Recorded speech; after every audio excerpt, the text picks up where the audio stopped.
going to hear from Sam Marsden. We're going to look ahead to La Liga. But before we do that, there's the big one this weekend. It's Atletico Madrid against Real Madrid.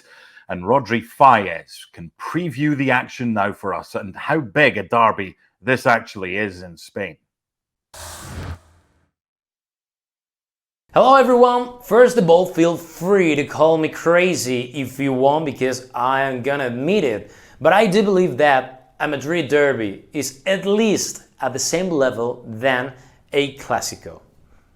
I do believe that, and I'm gonna explain you why, because as you may know, I'm an ESPN reporter in Madrid. I'm Madrid based, but I travel all around Spain and I travel all around the world. And when I travel, I see so many Barca and Real Madrid fans, which is something great, because the community that both teams have in any other country and even in Spain, those communities are massive. And this is something that you couldn't compare to Atletico Madrid communities. Okay, that's fine. Fair enough. But when you're talking about both games, it's like, okay, what happens on Sunday night here at Madrid Derby, this is something that will condition the next days of so many people. They are going to face the winner on Monday morning, on Tuesday, on Wednesday. I know so many families that are divided because the half of the family are Real Madrid fans and the other half are dying for Atletico Madrid. That is the feeling that is in Madrid, and I couldn't find in any Clasico. I know a couple, both are married, both love each other, but one supports Atletico Madrid and the other supports Real Madrid. And depending on what happens on Sunday night, they're not going to talk to each other.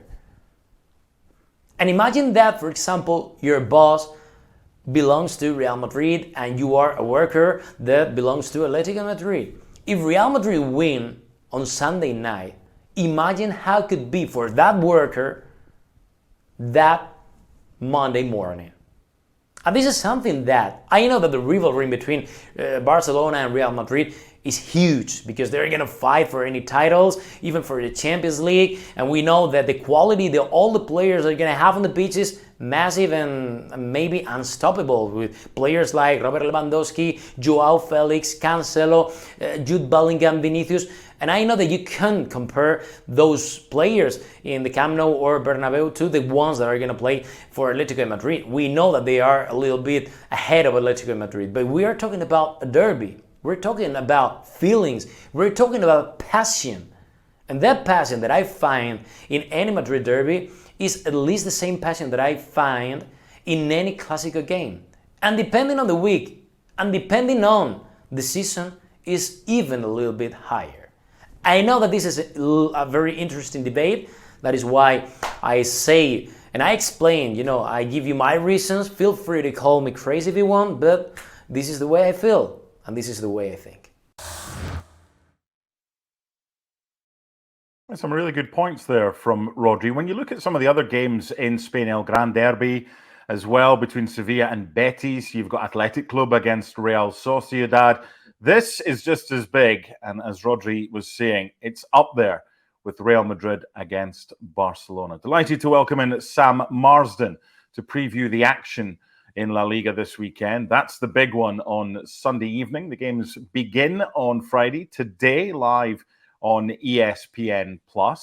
And Sam, I was lucky enough to be at the Metropolitano last season for a Champions League fixture for Atleti, and in all the games that we did during España week, it had the best atmosphere. So what's that going to be like when their bitter rivals travel across town on Sunday?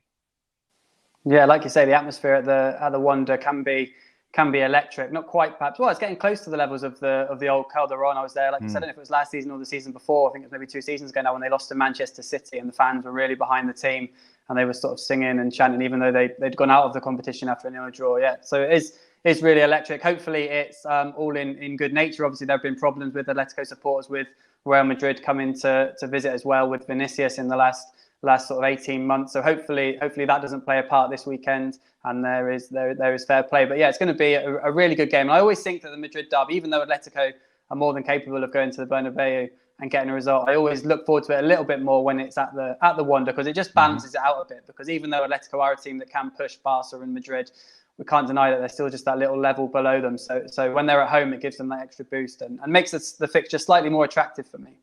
I love how staunch you're being and refusing to call it the Civitas Metropolitana. It's always the Wanda for you, because that was the first sponsor that took charge. I should probably apologise. Yeah, it's just one of those habits. Like it's the thing with Barca trying to name their stadium Spotify Camp Nou as well. It's hard to break those habits, isn't it?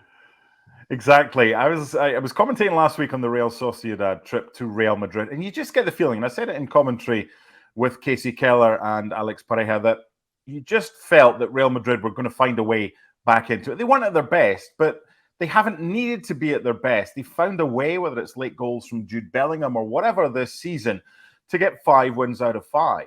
Atleti, though, I was really surprised when I watched their highlights at Mestalla against Valencia. So it doesn't take much to get up for a derby, but on the back of that performance, I can imagine them coming flying out the traps to make amends for that poor display on the East Coast. Yeah, I mean, a derby is a derby. It's sort of, as the old cliche goes, the form sort of goes out the window. That was a really strange performance, really, from Atletico. Like you say, Diego Simeone called it their weakest performance of his long tenure, which is quite something when you think how long he's been in charge for, over 10 years now. To lose to Valencia, who obviously are going through a massive redevelopment, young team, many think they'll be in the bottom half of the table, especially after that 7-0 against Rayo Vallecano. I think Atletico were just made to pay a little bit. Just before the international break, they had that Sevilla game called off because of the weather warnings in Madrid. Then they had the international break. They lost a couple of players to injury, Rodrigo de Paul being one of them, and they just kind of threw the momentum that they perhaps gathered from that Rayo win, because they were unbeaten until that point. So yeah, perhaps the perfect tonic is a derby, a game that you don't need any motivation to get up for. They've got players coming back from injuries. Memphis Depay and Koke are both back in training. They've still got players missing. Both teams have got a lot of important players missing, which also makes it slightly difficult to predict. But yeah, it's the perfect fixture for Atletico, perhaps. Like you say, after that 3-0 defeat to Valencia, they've got a point to prove. And what better place to prove it than against your city rivals?